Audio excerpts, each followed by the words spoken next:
তো এটা গেল হচ্ছে কমিউটেটিভ প্রপার্টি। এরপর আমরা যাই পরের প্রপার্টিতে, যেটা হচ্ছে shifting property, identity and shifting property বলতেছে। তো y of n is equal to x of n convolve with delta of n equal to x of n. If we shift delta of n by k, delta of n by k, the convolution sequence is shifted also by k, that is x of n. এখন delta n কে যদি আমি k sample shift করি তাহলে আউটপুটটা ওইভাবে shift হয়ে যাবে। এটাই বলতেছে y of n minus k হয়ে যাবে তখন আউটপুটটা। এটাকে বলতেছে শিফটিং প্রপার্টি। তো এটাকে যদি একটু দেখতে চাই, শিফটিং প্রপার্টিটার অবশ্য এখানে চিত্র দেওয়া নাই, কিন্তু মানে দেখলে এটা আসলে বোঝা যায় যে y of n is equal to x of n convolution of delta n equal to x of n, মানে হচ্ছে ডেল্টা n যেহেতু ইম্পালস, ইউনিট ইম্পালস, সেহেতু x of n টাই আসতেছে, ফেরত আসবে। কিন্তু যদি আমি এখন এই ডেল্টা অফ এনটাকে কে স্যাম্পল দিয়ে শিফট করি এবং তারপর কনভলভ করি, সেক্ষেত্রে y of n minus k আসবে আউটপুট, যেটা আবার x of n minus k এর সমান, কারণ এই আমাদের ট্রান্সফার ইম্পালস রেসপন্সটা হচ্ছে একটা ইউনিট ইম্পালস। এটা আসলে সহজেই দেখা যায়। x of n কে যদি আমি ডেল্টা এনটা সেক্ষেত্রে x of n এর 0 পজিশনে যে ভ্যালুটা আছে সেই ভ্যালুটাকে এক্সট্রাক্ট করে আনবে, তাই না? ডেল্টা এনটা যদি শিফটেড না হয় তাহলে delta N is valid for only n equal to 0। তো সেক্ষেত্রে x of 0 যে ভ্যালুটা সেই ভ্যালুটা এখানে আসবে x of 0 হিসেবে, ঠিক আছে? আর এখানে যদি আমি এখন এটাকে কে স্যাম্পল রিপ্লেস করি, শিফট করি, সেক্ষেত্রে এখানে ডেল্টা কে এর জায়গায় যে ভ্যালুটা আছে সেটা আসবে এখানে, সেটা হবে x of k।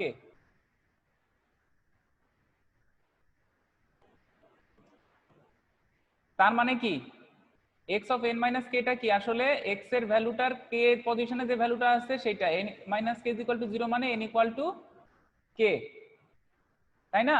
তো এখান থেকে শিফটিং প্রপার্টিটা আসলে প্রুভ হয়।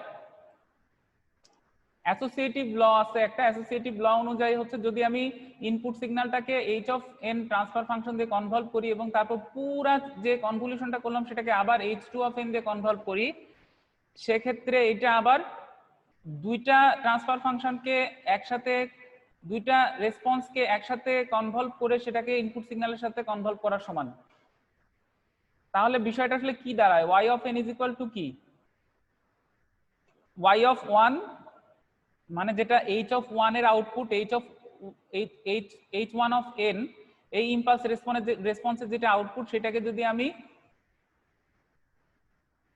h2 of n দিয়ে কনভলভ করি, সেক্ষেত্রে y1 of n টা আমার কি x of n into h1 of n, এইটাও এইটা। আর তাহলে h of n is equal to যদি আবার আমি দুইটা ইম্পালস রেসপন্সকে কনভলভ করি, সেক্ষেত্রে y of n হবে x of n into h of n, মানে convolution of h of n। তার মানে কি বোঝা যাচ্ছে এটা থেকে যে একটা ইনপুট সিগন্যালকে প্রথমে আমি একটা ট্রান্সফার ফাংশন দিয়ে কনভলভ করলাম, এরপর সেকেন্ড আরেকটা ট্রান্সফার ফাংশন দিয়ে কনভলভ করলাম, এইটা করে যে রেজাল্টটা পাবো এই দুইটা ট্রান্সফার ফাংশনকে আলাদা আলাদা কনভলভ করে যদি আমি ইনপুট সিগন্যালটা দিয়ে কনভলভ করি, সেক্ষেত্রে আমি একই সিগন্যালটা পাবো। এইটাকে আসলে আমি ক্যাসকেড একটা সিস্টেম দিয়ে দেখাতে পারি, যেখানে h of n আর h2 of n হচ্ছে দুইটা ক্যাসকেডেড সিস্টেম। আমি যদি x of n এখানে ইনপুট দেই আর আউটপুট যদি y of n হয়, সেক্ষেত্রে ভিতরে আসলে কি ঘটনা ঘটতেছে, দুইটা ক্যাসকেডে থাকার কারণে h1 of n আর h2 of n দুটো কনভলভ হচ্ছে এবং সেটা ফাইনালি x of n দিয়ে কনভলভ হয়ে তারপর y of n টা আসতেছে, তাই না? অথবা যদি আমি এটা আলাদা আলাদা যদি হিসাব করি,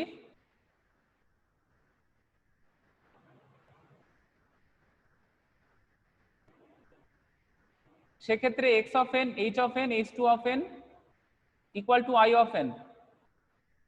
এখন আমি যদি এখানে h2 of n টাকে আগে নিয়ে আসি, h1 of n টাকে পরে নিয়ে যাই, এরপরও সমস্যা নাই, ঠিক আছে?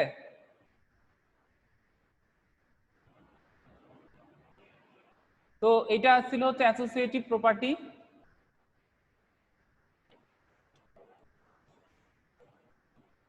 এরপরের প্রপার্টিটা হচ্ছে ডিস্ট্রিবিউটিভ প্রপার্টি।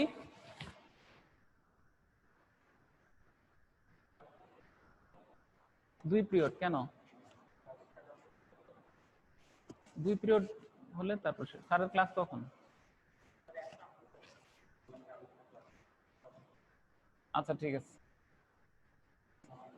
ডিস্ট্রিবিউটিভ ল যেটা, সেটা হচ্ছে যদি আমি দুইটা ট্রান্সফার ফাংশনকে এখন এর আগে ক্যাসকেড করছিলাম, এরপর প্যারালালে করতেছি, যখন দুইটা একসাথে ভাবে যোগ থাকবে তার মানে হচ্ছে এরা প্যারালাল কানেক্টেড আছে। আর যদি ক্যাসকেড থাকে সেক্ষেত্রে একটার পর একটা থাকবে আর কি, এইভাবে। এটা হচ্ছে ক্যাসকেড কানেকশন আর এটা হচ্ছে প্যারালাল কানেকশন। তো interpreted physically, this law implies that if we have two linear time invariant systems with impulse response h of n and h2 of n, এই প্রপার্টি গুলা কিন্তু সব লিনিয়ার টাইম ইনভেরিয়েন্ট সিস্টেমের ক্ষেত্রে সত্য। লিনিয়ার একটা system linear হয় কখন? যখন হোমোজেনাস প্রপার্টি এবং অ্যাডিটিভিটি প্রপার্টি এই দুইটা যখন ফুলফিল করে। এই দুইটা হচ্ছে sufficient condition, necessary and sufficient condition হচ্ছে এই দুইটা বেসিক্যালি লিনিয়ার টাইম ইনভেরিয়েন্ট সিস্টেমের ক্ষেত্রে, যে যদি কোনো সিস্টেম হোমোজেনিটি প্রপার্টি এবং অ্যাডিটিভিটি প্রপার্টি এই দুইটা বা সুপারপজিশন যদি ফুলফিল করে তাহলে সেই সিস্টেমটাকে বলে লিনিয়ার। আর টাইম ইনভেরিয়েন্ট কখন হবে? যদি আমি ইনপুটটাকে কোনো সাম নাম্বার অফ স্যাম্পল দিয়ে শিফট করি, আউটপুটটাও যদি ওই নাম্বার অফ স্যাম্পল দিয়ে শিফট হয় উইথ ইট শেপ, মানে শেপ যেমন আউটপুটের শেপটা এক্স অফ এন এর জন্য যেমন ছিল, মানে y of n, x of n এর জন্য আউটপুট যদি ওয়াই অফ এন হয় তাহলে সেটা কি একটা শেপ আছে। এখন আমি এক্স অফ এনটাকে স্যাম্পল শিফট করার কারণে ওয়াই অফ এনটাও শিফট হবে। এখন ওয়াই অফ এনটাও যদি ওই একই পরিমাণ শিফট হয় এবং ওয়াই অফ এন এর যে শেপটা ছিল ওয়াই অফ এন মাইনাস কে, যেটা শিফটেড ভার্সন, সেটাও যদি একই রকম দেখতে হয় তাহলে আমরা তখন বলবো যে সিস্টেমটা লিনিয়ার এবং টাইম ইনভ্যারিয়েন্ট। এবং সেই লিনিয়ার এবং টাইম ইনভ্যারিয়েন্ট সিস্টেমের জন্য এই লগুলো আসলে প্রযোজ্য হচ্ছে। তো ইম্পালস রেসপন্স যদি এইচ অফ এন আর এইচ টু অফ এন হয় এবং সেম ইনপুট সিগন্যাল দিয়ে যদি আমি সেটাকে এক্সাইটেড করি, সেক্ষেত্রে আমরা কি লিখতে পারবো? সিগন্যালটা একই সাথে দুইটা সিস্টেমের ক্যাসকেডে যদি আমি ইনপুট দেই তাহলে যে রেজাল্টটা পাবো, আলাদাভাবে যদি ইনপুট দেই তাহলে আমি সেই একই রেজাল্টটাই পাবো। এটাকে বলতেছে হচ্ছে distributive law.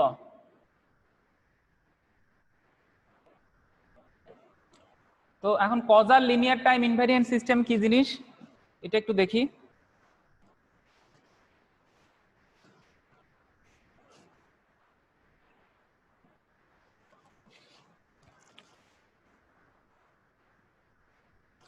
Causal system as one whose output at time n depends only on present and past inputs but does not depend on future input.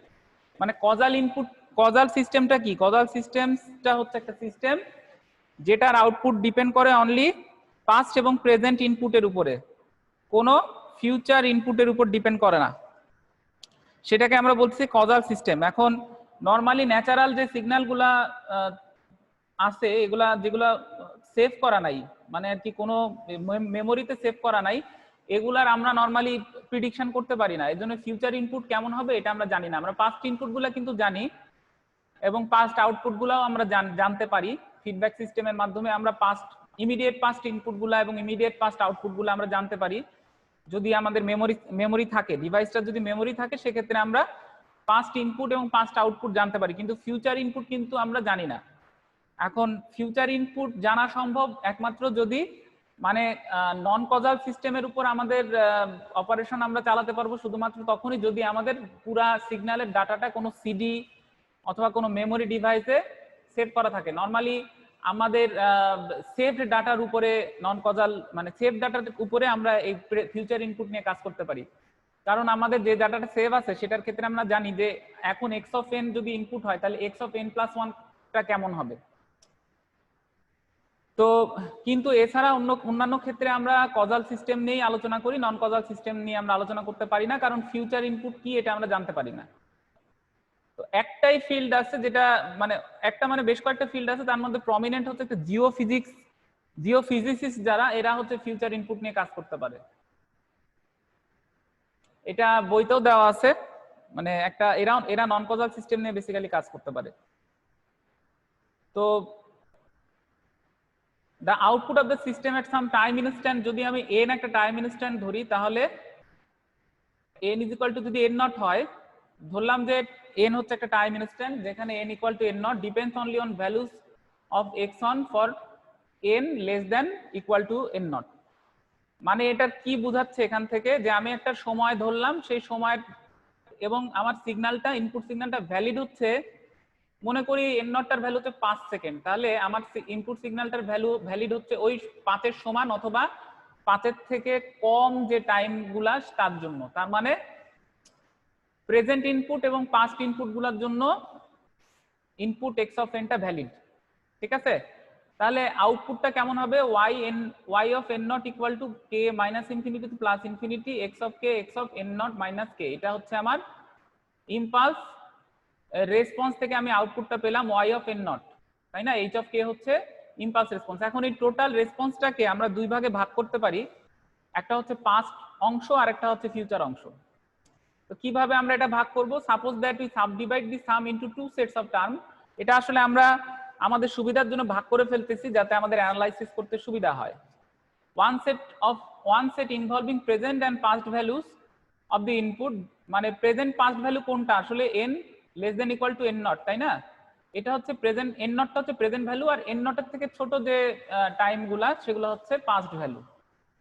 আর যদি আমি ফিউচার ইনপুট ভ্যালুর কথা চিন্তা করি তখন সেক্ষেত্রে এটা হয়ে যাবে n নট প্লাস 1, তাই না? n not plus 1, n not plus 2 এইসব।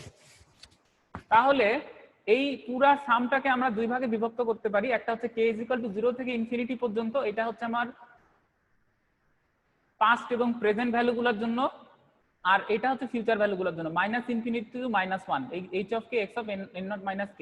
এখন আমি যদি এই k এর ভ্যালুগুলো বসাতে থাকি তাহলে দেখা যাবে যে আউটপুটটাকে আমরা বেসিক্যালি দুই ভাগে ভাগ করতে পারছি। একটা হচ্ছে ইন পাস্ট এবং প্রেজেন্ট ইনপুট, এখানে হচ্ছে ফার্স্ট যে সংখ্যাটা দেখতে পাচ্ছি এটা হচ্ছে present input, x of n not minus 1 হচ্ছে ইমিডিয়েট পাস্ট, মানে এই ইনপুটটার আগের input, x of n not minus 2 হচ্ছে তার আগের ইনপুট। ঠিক আছে, আর এটাকে যদি আমি এই h অফ 1 দিয়ে গুণ দিয়ে দিই তাহলে বেসিক্যালি এটা হয়ে যাবে হচ্ছে আমার ইমিডিয়েট পাস্ট আউটপুট। এটা হচ্ছে কারেন্ট আউটপুট, এটা ইমিডিয়েট পাস্ট আউটপুট, এটা হচ্ছে তার আগের আউটপুট। ঠিক আছে, কিন্তু এর পরের অংশটাতে দেখি k equal to minus infinity থেকে মাইনাস 1 পর্যন্ত যে ভ্যালুগুলো আছে এগুলো আসলে আমার ফিউচার আউটপুট। তো আমরা তো আসলে জ্যোতিষী না, আমরা কি জানি যে আমি এখন আমি যে কথাটা বলতেছি তারপরে এক মিনিট পরে আমি কি কথা বলবো, এটা কি তোমরা জানো? কেউ জানে না। অতএব আমাদের পক্ষে আসলে ফিউচার ইনপুট গুলা প্রিডিক্ট করা সম্ভব না, বাট পাস্ট এবং প্রেজেন্ট ইনপুট যেহেতু আমাদের হাতে থাকে এবং আউটপুটটাও থাকে সেহেতু আমরা এগুলা নিয়ে ডিল করতে পারি। We observe that the terms in the first sum involve x naught, x of n naught, x of n naught minus 1, which are the present and past values of the input signal. On the other hand, the terms in the second sum involve the input signal components x of n naught plus 1, x of n naught plus 2, এগুলো হচ্ছে future. Now, if the output at time n equal to n naught is to depend only on the present and past inputs, then clearly the impulse response of the system must satisfy the condition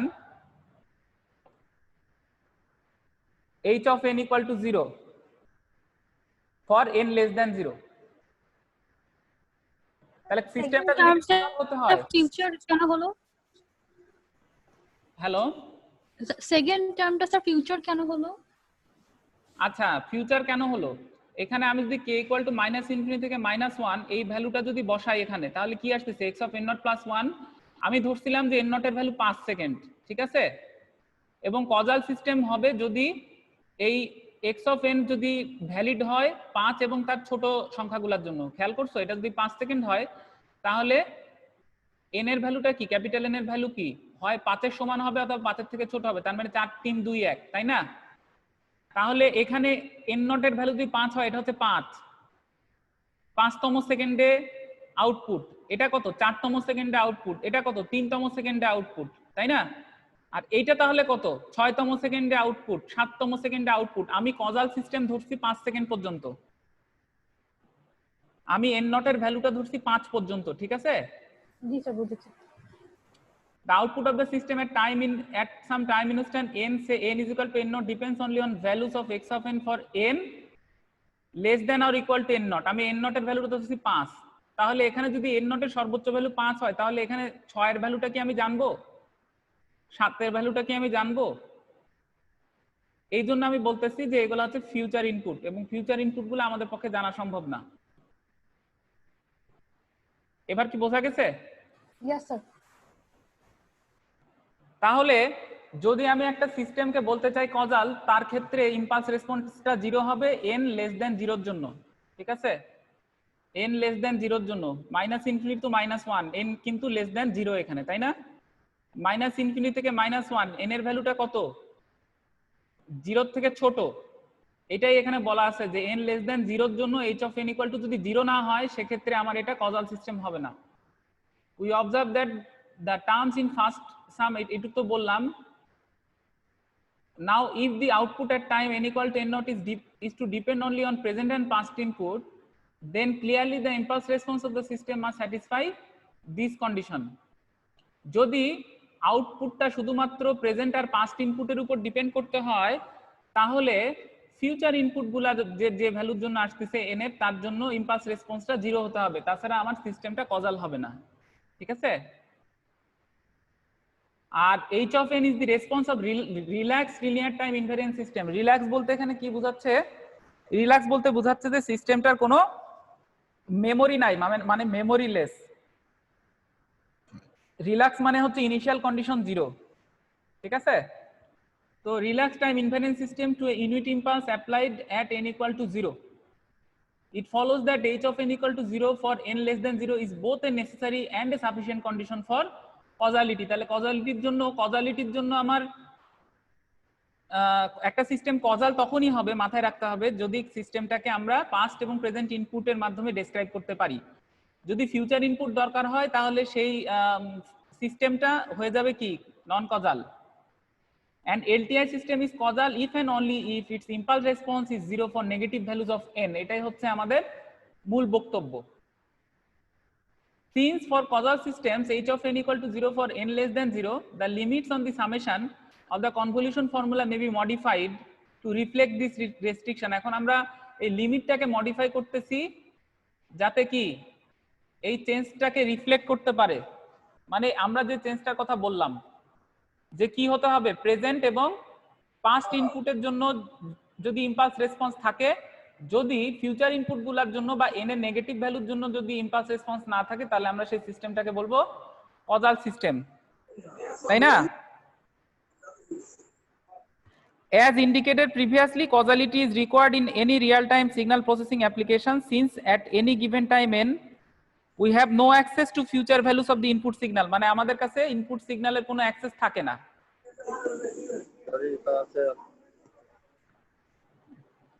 দুইটা equation মানে দুইটা লিমিটে কেন sir? মানে যখন x of n minus k তখন sir 0 থেকে infinity, sir h of n minus k তখন মাইনাস ইনফিনিটি থেকে n স্যার। এই জিনিসটাই তো ডিসকাস করতে চাচ্ছি, তো করতে দাও, ডিসকাস করার আগেই তো প্রশ্ন করে ফেললা।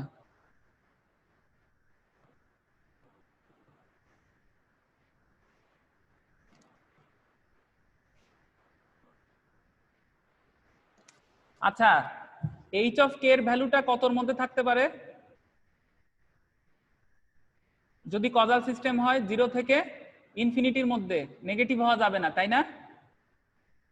তো যখন আমরা কনভলিউশন ইকুয়েশনটা এটার ভিতরে যখন আমরা কখন আমরা সিগন্যালটাকে শিফট করব এবং কখন আমরা ইম্পালস রেসপন্সটাকে শিফট করব, মানে কনভেনশনালি, যদিও দুইটার ক্ষেত্রেই একই উত্তর আসার কথা, সেটা এখানে বলা আছে। যদি আমি লিমিটটা k ইকুয়াল টু 0 থেকে ইনফিনিটি পর্যন্ত নেই, সেক্ষেত্রে আমি শিফট করব হচ্ছে x of n minus k, যেটা আমার সিগন্যাল ছিল সেটাকে। কারণ h অফ k টা কি এখন valid for all the values of h of k টা 0 থেকে ইনফিনিটির মধ্যে ভ্যালিড, কারণ h অফ k টা হচ্ছে ইম্পালস রেসপন্স, এবং আমরা জানি যে যদি সিস্টেমটা কজাল সিস্টেম হয় সেক্ষেত্রে h অফ k টার ভ্যালু 0 হবে n এর ভ্যালু নেগেটিভ হলে। কিন্তু এখানে 0 থেকে ইনফিনিটি পর্যন্ত n এর ভ্যালু কি নেগেটিভ? না, n এর ভ্যালু পজিটিভ, বা আমি বলতেছি যে লিমিটটা পজিটিভ। তার মানে h অফ k হচ্ছে valid for k equal to 0 to infinity. সেই জন্য আমরা জানি যে h অফ k এর হচ্ছে এটা ডিফাইন্ড ভ্যালু আছে, এবং এর জন্য আমরা এটাকে শিফট করতেছি না, আমরা শিফট করব হচ্ছে সিগন্যালটাকে, ঠিক আছে? কিন্তু মাইনাস ইনফিনিটি থেকে n এর মধ্যে কিন্তু আমরা জানি না যে n এর ভ্যালুটা কি পজিটিভ পর্যন্ত গেছে নাকি n এর ভ্যালুটা নেগেটিভের ভিতরেই আছে। এই জন্য এখানে আমরা শিফট করতেছি ইম্পালস রেসপন্সটাকে, মানে দুইটাকে আলাদা করে ফেলতেছি, যাতে দুইটা দেখে আমাদের বোঝা যায় যে আসলে আমরা কজাল সিস্টেম নিয়ে ডিল করতেছি নাকি হচ্ছে নন কজাল সিস্টেম নিয়ে ডিল করতেছি। এবার কি বোঝা যাচ্ছে? দুইটাই কিন্তু ইকুইভ্যালেন্ট ফর্ম। সেকেন্ড ইকুয়েশনটা আরেকবার স্যার, ফার্স্টটা বুঝছি স্যার। কোনটা? এই যে এটা এই যে h of n minus k এই পোরশনটা এই যে এটা স্যার, সেকেন্ড লিমিটটা স্যার মাইনাস ইনফিনিটি থেকে n এর এই আচ্ছা, এটা তো সহজ। মাইনাস ইনফিনিটি থেকে এন পর্যন্ত যদি থাকে তাহলে এর মধ্যে কি মাইনাস ভ্যালুগুলোও থাকতে পারে, তাই না? তার মানে এর মধ্যে এইচ এর কিছু কিছু ভ্যালু আছে যেগুলো জিরো। বোঝা গেছে এবার? এই জন্য আমরা শিফট করব এক্স অফ কে টাকে হচ্ছে আমরা ফিক্সড রাখতেছি, আর শিফট করব হচ্ছে ইমপালস রেসপন্সটাকে, যেহেতু এর মধ্যে কিছু কিছু ভ্যালু জিরো আছে। এইটার ক্ষেত্রে কি সুবিধা হবে, এটা মাইনাস থেকে ভ্যালু নিয়ে তোমরা এটা চেক করে দেখতে পারো। কিন্তু যদি আমি নন কজাল ভ্যালু নিয়েও কাজ করি সেক্ষেত্রে নর্মালি শিফট করব হচ্ছে ইমপালসটাকে, আর যদি শুধু কজাল ভ্যালু নিয়ে কাজ করি সেক্ষেত্রে আমি শিফট করব সিগন্যালকে, ইনপুট সিগন্যালকে।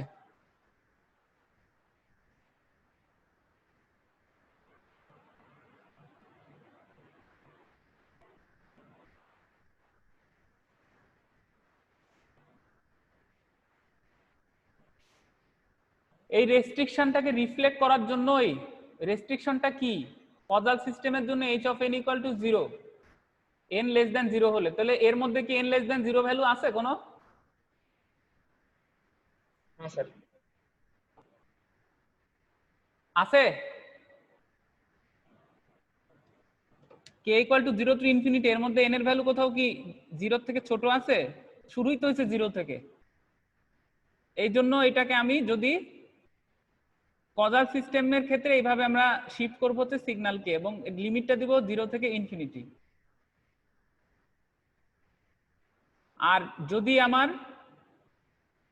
মাইনাস ইনফিনিটি থেকে এন হয় তাহলে আমি বুঝবো কি এর মধ্যে নন কজাল ভ্যালু আছে, মানে এটা হইতে পারে কি মাইনাস ইনফিনিটি থেকে ধরি যে এর মধ্যে মাইনাস ইনফিনিটি থেকে 0 পর্যন্ত ভ্যালু আছে, তারপর 0 থেকে n পর্যন্ত ভ্যালু আছে, তার মানে দুই রকম ভ্যালু আছে এখানে।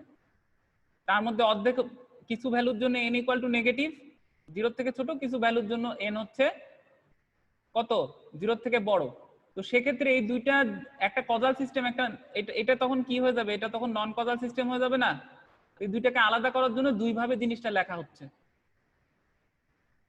ঠিক আছে?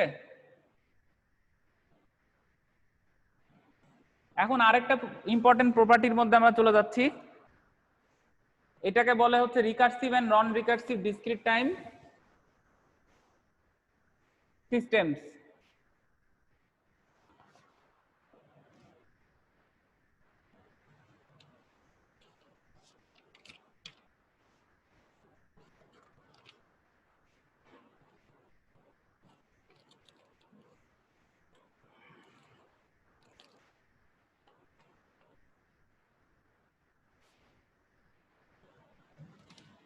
দেখি একটু বোর্ডে যাওয়া যায় নাকি।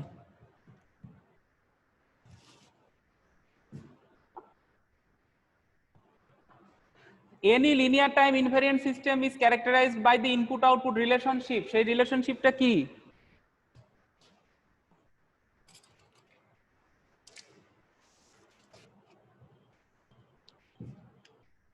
y of n is equal to কত? k equal to minus infinity থেকে plus infinity h of k x of n minus k। তাহলে any linear time invariant system is characterized by the input output relationship, যেখানে y of n টা কি output আর x of n টা হচ্ছে input, আর h of k টা কি, এটা হচ্ছে রেসপন্স, ঠিক আছে? ইম্পালস রেসপন্স, ঠিক আছে? আর এটা হচ্ছে input signal, x of n minus k টা হচ্ছে input signal. In case of FIR অ্যাডিশনস, FIR মানে তোমরা নিশ্চয়ই জানো, FIR মানে হচ্ছে ফিনাইট ইম্পালস রেসপন্স, ঠিক আছে? যদি আমার ইম্পালসের রেসপন্সটা ফিনাইট হয়, মানে সিকোয়েন্সটা যদি ফিনাইট সিকোয়েন্স হয়, সেক্ষেত্রে এটা আমরা বলবো finite sequence, finite impulse response. In case of FIR addition, multiplication for finite number of memory location is possible, ঠিক আছে?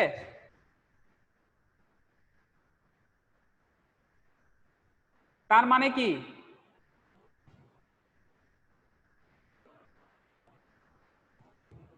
FIR এডিশনের ক্ষেত্রে বা মাল্টিপ্লিকেশনের ক্ষেত্রে finite number of memory location is possible, মানে মেমোরি লোকেশনটা আমার দরকার কেন? Memory location,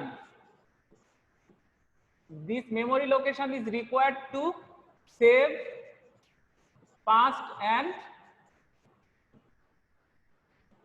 past input and output. Memory লোকেশনটা এর জন্য দরকার। তো IIR সিস্টেমের জন্য কি হবে? Infinite number of memory location দরকার, যেটা আমাদের জন্য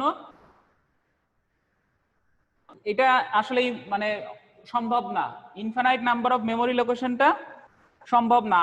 So to calculate IIR system, not only the current or past input but also previous output of the system is utilized. ঠিক আছে,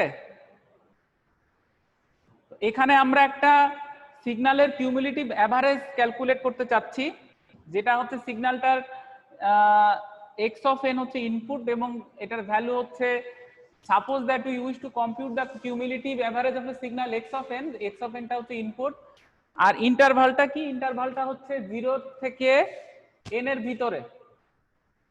ঠিক আছে, মানে n এর ভ্যালুটা এখানে যে ইন্টারভালটা আছে,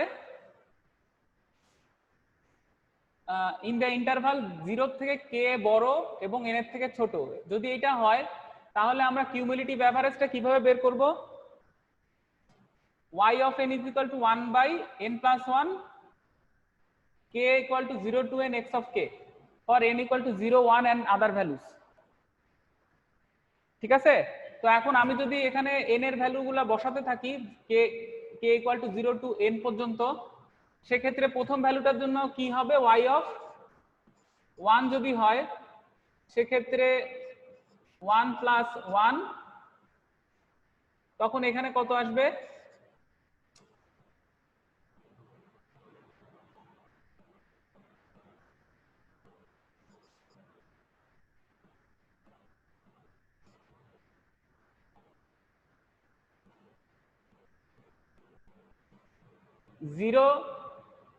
x of 0 প্লাস কত? x of 1। ঠিক আছে, বোঝা যাচ্ছে জিনিসটা কিভাবে কাজ করে? দুইটা ভ্যালু যোগ করলাম, 2 দিয়ে ভাগ দিলাম, তো এইটাকে বলে কিউমুলেটিভ অ্যাভারেজ। তাহলে y ইকুয়াল টু 2 এর জন্য কত হবে? এখানে y ইকুয়াল টু 2 এর জন্য কত হবে? যদি n ইকুয়াল টু 2 হয়, k এর ভ্যালু হচ্ছে আমার 0 সমান এবং n এর সমান। ঠিক আছে, তাহলে এখানে আমার যদি 2 প্লাস 1 হয় সেক্ষেত্রে x of 0 plus x of 1 plus x of 2। তাহলে বোঝা যাচ্ছে যে জিনিসটা কিভাবে কাজ করবে?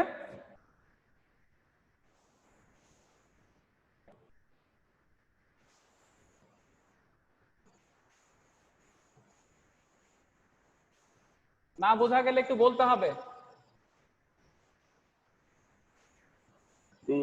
তো আমরা যদি এভাবে কিউমুলেটিভ অ্যাভারেজ নিয়ে কাজ করতে থাকি, তাহলে প্রথমবারে আমি যদি দুইটা রাশিকে এভাবে যোগ করি, তাহলে তৃতীয়বারে যখন আমি আরেকটা যোগ করব, প্রথমবারে মনে করো যে আমি যোগ করলাম y of 1 যখন বের করছি, তখন কি আমার পাস্ট আউটপুটটা দরকার হয়েছে না?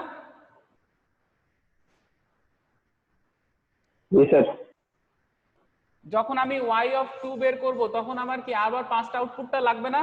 তো এই পাস্ট আউটপুটগুলো কোথায় থাকবে? মেমোরিতে। হ্যাঁ, পাস্ট আউটপুটগুলো থাকবে মেমোরিতে। তো যদি এখন আমার এই সিস্টেমটা যদি এইভাবে k equal to 0 যদি বাড়তেই থাকে, তাহলে কি এটা কিন্তু মেমোরি সিস্টেমটা বাড়তেই থাকবে। যদি আমার y এর ভ্যালু যত বড় হতে থাকবে, আমার কিন্তু মেমোরি লোকেশনটা বাড়াতে হবে সেইভাবে। তাহলে the computation of y of n requires the storage of all the input samples x of k কেউ কি কিছু বলতেছো? কেউ কি কিছু বলতেছো?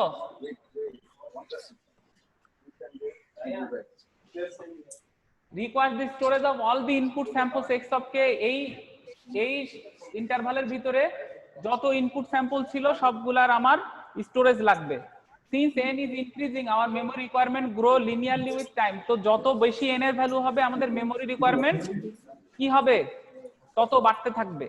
তো এখন আমরা এইভাবে যদি এই সিস্টেমটা যদি আমরা এইভাবে করি তাহলে এটা একটা নন রিকার্সিভ সিস্টেম হবে। কিন্তু যদি আমরা জাস্ট একটু ট্রিক করি, একটু যদি আমরা ফিডব্যাক ইউজ করি, সেক্ষেত্রে আমরা কিন্তু খুব সহজেই মেমোরি লোকেশনটা বৃদ্ধি না করে without increasing the memory we can easily calculate the output of the system. তো সেক্ষেত্রে আমরা কি করতেছি, x অফ k কে আমরা দুই ভাগে ভাগ করে ফেলতেছি। একটা হচ্ছে x অফ n যেটা আমার প্রেজেন্ট ইনপুট, তাই না? এটা কি প্রেজেন্ট ইনপুট, প্রেজেন্ট ইনপুট। আর এইটা কি k equal to 0 n minus 1, এগুলো হচ্ছে পাস্ট ইনপুট। এই পাস্ট ইনপুট গুলো কোথা থেকে আসতেছে? মেমোরি থেকে আসতেছে, ঠিক আছে? আর আমি n+1 যেটা ছিল সেটাকে জাস্ট এই পাশে নিয়ে যে আউটপুটের সাথে গুণ দিয়ে দিছি। ওকে, তো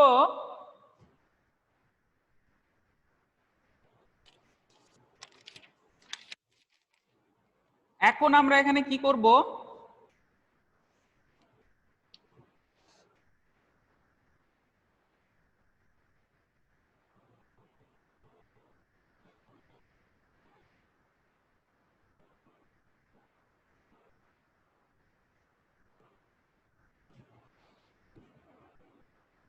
এইটা আসলো কিভাবে এখানে, তাই না? এটা হচ্ছে একটা কোশ্চেন, এখান থেকে এটা আসলো কিভাবে? তো এই কোশ্চেনের উত্তরটা আমরা একটু দেখে আসি। আমরা জানি কি y of n is equal to 1 by n plus 1, k equal to 0 to n, x of k। এটা ছিল আমার ইকুয়েশন, তাই না?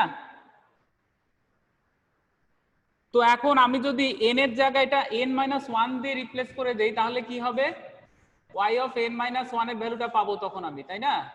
y of n-1 যদি বসাই, এই n এর জায়গায় যদি n কে রিপ্লেস করি n-1 দিয়ে, তাহলে কত আসবে? k ইকুয়াল টু 0 থেকে n-1, তাই না? n-1 মানে হচ্ছে আমার ইমিডিয়েট পাস্ট যে ভ্যালুটা সেটা। আর এখানে k এর জায়গায় কত আসবে? তাহলে k এর জায়গায় k ই থাকবে, কারণ আমরা চেঞ্জ করছি n কে। তাহলে এখন আমি এখান থেকে যদি এই 1 আর 1 কাটা যায়, তাহলে আমরা এখান থেকে n into y of n-1 is equal to কি পাই?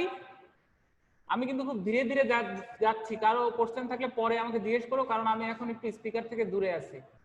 তাহলে k ইকুয়াল টু আমাদের লিমিটটা হচ্ছে 0 থেকে n-1 x অফ k। তাহলে ইমিডিয়েট যত পাস্ট ভ্যালু ছিল k ইকুয়াল টু 0 থেকে n-1 পর্যন্ত আমরা এইভাবে ভ্যালুগুলো ধরতে পারি। যে মনে করি যে n এর ভ্যালু যদি আমার 5 হয় সেক্ষেত্রে n-1 কত? 5 মাইনাস 1 মানে 4। তার মানে এখানে আমি যে সামটা করছি 0 থেকে 4 পর্যন্ত করছি, মানে 0 থেকে 4 পর্যন্ত যত ইনপুট ছিল সবগুলাকে আমি যদি যোগ করি তাহলে সেটার সাথে আউটপুটের রিলেশন হবে হচ্ছে এইরকম, ঠিক আছে? এই সবগুলা ইনপুট 0 থেকে 4 পর্যন্ত সবগুলা ইনপুটের জন্য আউটপুট হচ্ছে n-1, মানে এইটা হচ্ছে বেসিক্যালি একটা sum of output, sum of output, ঠিক আছে? তাহলে এখন এইটাকে যদি আমি এখন এই জায়গায় বসাই দেই, আমি অলরেডি কিন্তু k ইকুয়াল টু 0 থেকে n-1 এই প্রেজেন্ট ইনপুটটা আর যত ইমিডিয়েট পাস্ট আউটপুট আছে সবগুলোকে আলাদা করে ফেলছি। তাহলে এইটুকের ভ্যালু আমি কি পাইলাম? ny into n-1 plus x of n। তাহলে এখন আমার কিন্তু এতগুলা পাস্ট ইনপুট সেভ করার দরকার হচ্ছে না, এগুলা কিন্তু সব পাস্ট ইনপুট। এগুলো হচ্ছে সব পাস্ট ইনপুট। এই পাস্ট ইনপুট গুলো আমি কিন্তু এখন দেখতেছি কি কিউমুলেটিভ অ্যাভারেজ দেখতেছি একটা সিগন্যালের। হ্যাঁ, how to compute cumulative average of a signal x of n for value k 0 to n, একটা কিউমুলেটিভ অ্যাভারেজ দেখতেছি, যেটা হচ্ছে রিকার্সিভ এবং নন রিকার্সিভ দুই ভাবে করা যায়। প্রথমে নন রিকার্সিভটা দেখলাম, এখন রিকার্সিভ দেখতেছি। তো এখন এটা যদি পাঁচটি ইনপুট, কতগুলা ভ্যালু আমার পাঁচটি ইনপুট, আমি যদি n এর ভ্যালু 5 ধরি তাহলে 4টা ইনপুট, তাই না? 4 ইনটু ইনপুট, এটা আমার মেমোরি লোকেশনে সেভ করা লাগবে শুধুমাত্র n এর ভ্যালু 5 এর জন্য।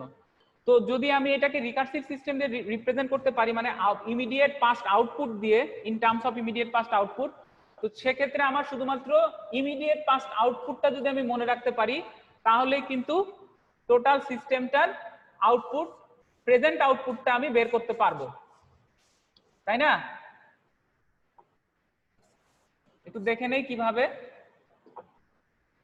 এটা হচ্ছে n+1। তাহলে এখন আমি যদি n+1টাকে ওই পাশে নিয়ে যাই, সেক্ষেত্রে আমি এই সিগন্যালটা কিন্তু ব্যাক পাবো। এখন এখানে যে বিষয়টা আছে y অফ n-1, এইটা আসলে কি? আমি বলছি n এর ভ্যালু 5, তাহলে আমার ফাইনাল ভ্যালুর জন্য y ইকুয়াল টু, এখানে হচ্ছে y ইকুয়াল টু 5, তাই না? y অফ 5 আমি এখানে বের করছি। তাহলে এখানে n অফ কি আছে? n অফ y ইনটু 5 - 1, 4, ঠিক আছে? তার মানে জাস্ট 5 নাম্বার ইনপুটটা দেওয়ার আগে, 5 নাম্বার আউটপুটটা আসার আগে যে আউটপুটটা ছিল, 4 নাম্বার ইনপুটের জন্য যে আউটপুট ছিল সেইটা মাল্টিপ্লাইড বাই n, ঠিক আছে? তো তাহলে সেটাকে আমি রিপ্রেজেন্ট করব এখন কিভাবে?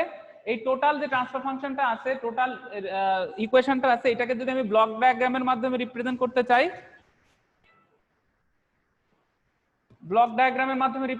চাই, তাহলে কিভাবে করব? প্রথমে x অফ n টা ইনপুটে দিলাম, এরপরে এটার সাথে 1/n+1টাকে ভাগ দিয়ে দিলাম, যেহেতু এখানে আছে, ঠিক আছে? তার আগে আমি আবার n-টাকে x of n K n দিয়ে আমি একটা গুণ করছিলাম এইখানে, করে সেটাকে আবার আমি n+1 দিয়ে ভাগ দিয়ে এই সামারের কাছে নিয়ে আসলাম, ঠিক আছে? এবং এই z ইনভার্স হচ্ছে একটা টাইম ডিলে ফাংশন, যেটা হচ্ছে এইখানে এই জিনিসটা তৈরি করার জন্য আমি তৈরি করেছি। তাহলে এই ডিলেটা আমি আউটপুট, যেটা প্রিভিয়াস আউটপুটটা, সেটাকে ডিলের মাধ্যমে ঢুকাই। তাহলে এখানে যে সিগন্যালটা আছে সেটা বেসিক্যালি y অফ n-1 আছে। হ্যাঁ, তো y অফ n-1 কে আমি এইখানে n দিয়ে গুণ দিলাম, দিয়ে এই সামারের কাছে নিয়ে আসলাম। তো সামারের কাছে বেসিক্যালি আছে হচ্ছে তাহলে n অফ y n-1, ঠিক আছে? বোঝা যাচ্ছে? আর x অফ n টা আছে এখানে, তাহলে এই দুইটা আমি যোগ হয়ে গেলে এই সামারের পরে এখানে আমি আউটপুটটা কত পাবো? এই জায়গায় আমি আউটপুটটা পাবো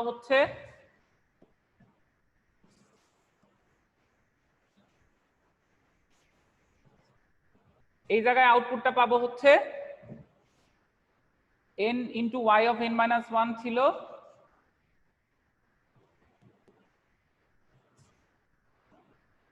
n into y of n-1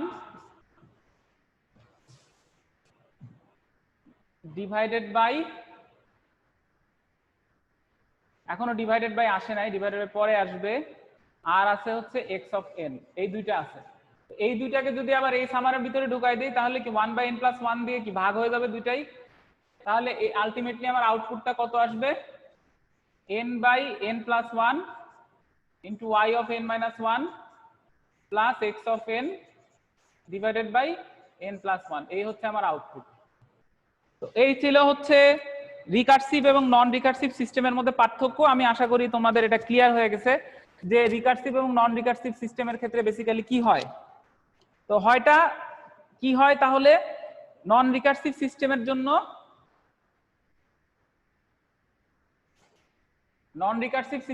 আমার কি লাগে? মেমোরি রিকোয়ারমেন্ট লাগে অনেক বেশি, তাই না?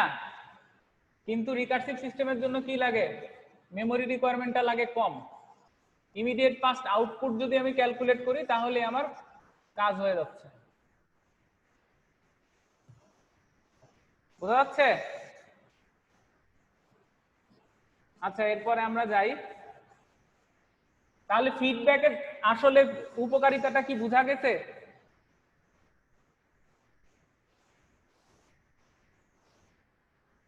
ওকে, এখন আমরা একটু নেক্সট স্লাইডে যাই। এখন linear time invariant system characterized by constant coefficient difference equation, যেটা আমাদের বেসিক্যালি এই চ্যাপ্টারের মেইন লক্ষ্যবস্তু। সেই চ্যাপ্টারের মেইন লক্ষ্যবস্তুতে আমরা অলরেডি পৌঁছায় গেছি।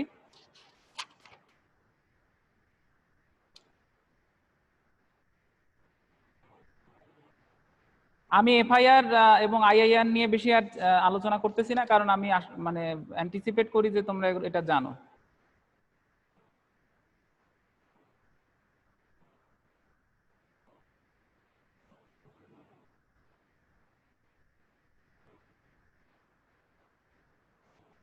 এখানে নন রিকার্সিভ এবং রিকার্সিভ সিস্টেমের কিছু ব্লক ডায়াগ্রাম দেওয়া আছে বইতে। এটা একটু সবাই দেখে নিবে, আমি বলে দিচ্ছি কোথায় আছে।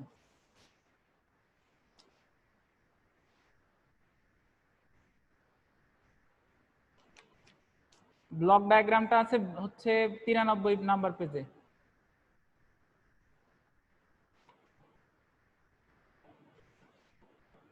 যে আসলে রিকার্সিভ এবং নন রিকার্সিভ সিস্টেমের সুবিধা অসুবিধা আসলে এখন বোঝা গেল। এটা ডিলে সিস্টেম দিয়ে রিপ্রেজেন্ট করতে হয়।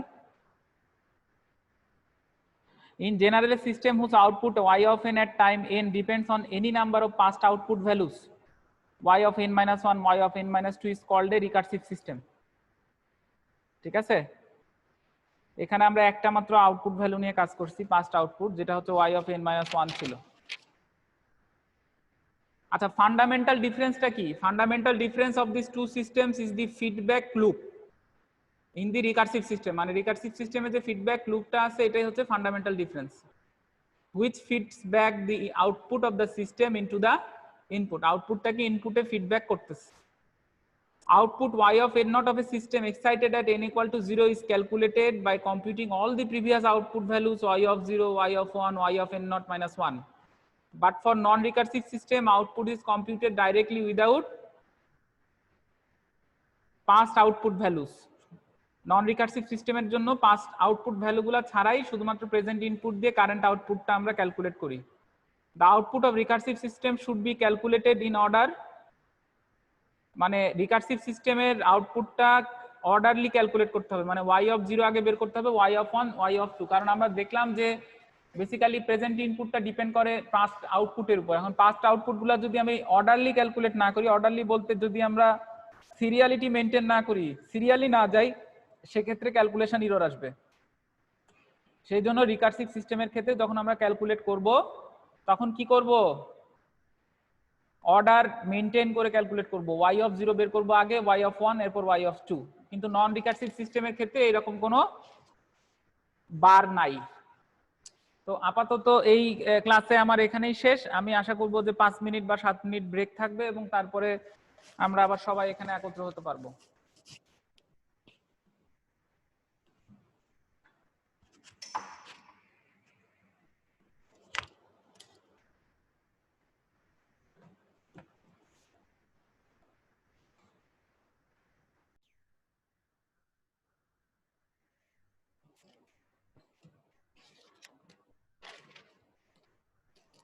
এখন আমরা কয়েকটা টার্ম শিখবো, যে টার্মগুলো আমাদের লিনিয়ার টাইম ইনভ্যারিয়েন্ট সিস্টেমকে সলভ করার জন্য that term will help us. ঠিক আছে, একটু সাউন্ড সিস্টেমটা ঠিক করে নেই।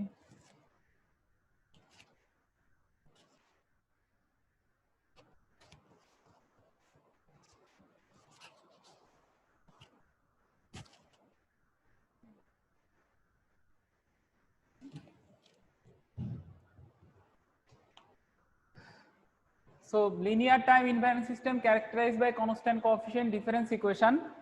এখন আমরা linear time invariant system constant coefficient, আমরা এর আগে তোমরা পড়ে আসছো হচ্ছে constant coefficient differential equation, but যখন আমরা ডিসক্রিট সিস্টেম নিয়ে আলোচনা করব তখন এটা হয়ে যাবে constant time difference equation. Basically দুইটা জিনিসই এক। ঠিক আছে, তো এই সিস্টেমটা যেটা, সেটা একটা রিকার্সিভ সিস্টেম। কারণ হচ্ছে এখানে আমরা যে বস্তুটাকে দেখতে পাচ্ছি সেটা কি? এই বস্তুটা একটা হচ্ছে ডিলে বস্তু, তার মানে y অফ n থেকে যেটা আসবে এখানে, সেটা এখানে আসবে হচ্ছে y অফ n মাইনাস 1, যেটাকে একটা মাল্টিপ্লায়ার দিয়ে গুণ দিতে হবে a, তাই না? দিয়ে তারপর এটা ইনপুটের সাথে যোগ হবে। তার মানে যদি টোটাল ইকুয়েশনটা কেমন হবে জানতে চাই, তাহলে কি a into y of n minus 1 এখান থেকে আসলো, প্লাস x অফ n এখানে আছে, টোটালটা যোগ করলে আমি y অফ n টা পাবো। তার মানে এটা কি এটা একটা কনস্ট্যান্ট কোএফিশিয়েন্ট, এটা একটা একে তো ডিফারেন্স ইকুয়েশন, তারপরে এটা হচ্ছে রিকার্সিভ সিস্টেম, কারণ এখানে একটা ফিডব্যাক লুপ আছে, ইনপুট আর output they are related by one feedback loop. Okay, now suppose that we apply an input signal x of n to this system. এখন আমরা x অফ n টা হচ্ছে এখানে ইনপুট, এইটা ইনপুট ইনপুট, ঠিক আছে, for n less than equal to 0। তার মানে আমি মনে করি যে একটা সিগন্যাল আমি ইনপুট দিলাম n is greater than equal to 0, মানে হচ্ছে 0 সমান হবে অথবা 0 থেকে, মনে করি এরকম একটা আমি সিগন্যাল ইনপুট দিছি, যেখানে এটা হচ্ছে 0 1 2 3 4, এই একটা সিগন্যাল আমি ইনপুট দিয়েছি। We make no assumptions about the input signal for n less than 0। n less than 0 এর জন্য আমরা কোনো অ্যাজিউম করতেছি না কিছু, মানে কি 0 এর পরে কোনো ভ্যালু আছে কি নাই এটা নিয়ে আমাদের কোনো টেনশন নাই, but we do assume the existence of the initial condition. But আমরা ইনিশিয়াল কন্ডিশন মানে যে এর আগে ইনপুট ছিল কিনা সেটা আমি জানি না x অফ n, বাট একটা আউটপুট থাকতে পারে যেটাকে আমি বলছি y অফ মাইনাস 1, যেটা আসলে ইনিশিয়াল কন্ডিশন বলে। ঠিক আছে, ঠিক আছে, প্রিভিয়াস কোনো ইনপুটের জন্য একটা আউটপুট যেটা আমরা এক্সিস্টেন্সটা অ্যাজিউম করে নিচ্ছি। তাহলে এখন যদি আমি n এর বিভিন্ন ভ্যালু এখানে বসাতে থাকি y অফ n এ, তাহলে y n এর ভ্যালু 0 এর জন্য কত আসবে? if I put n is equal to 0, then I will get y of 0 equal to a of y minus 1, এই যে এই সেই ইনিশিয়াল কন্ডিশন কিন্তু চলে আসলো অলরেডি, প্লাস x of 0। ঠিক আছে, এখন তারপরে y of 1 যদি n এর ভ্যালু 1 বসাই সেক্ষেত্রে কত আসবে? এটা হয়ে যাবে 1 minus 1 মানে 0। আসতেছে কোথা থেকে? এই ইকুয়েশনটা আছে হচ্ছে এইভাবে, y of n equal to a y n minus 1 plus x of n, তাই না? তো আমি আসলে এটার জেনারেল যেটা আউটপুট ইকুয়েশন সেটা বের করতে চাচ্ছি। তো এখন যদি আমি y এর ভ্যালুটা 1 বসাই সেক্ষেত্রে a y of 0 এবং x of 1, এখানে a y of 0 y of 0 এর ভ্যালুটা আমরা এখানে বসাই দিতে পারি, সেক্ষেত্রে a square y of minus 1 plus a x of 0 plus x1, এই ইকুয়েশনটা আমরা পাবো। এরপরে আমরা যেহেতু y1 পেয়ে গেলাম সেহেতু y2 এর এখানে আমাদের কি হবে? n equal to 2 এর জন্য যদি বসাই তাহলে 2 যদি এখানে বসাই তাহলে y of 2, এখানে বসালে a y of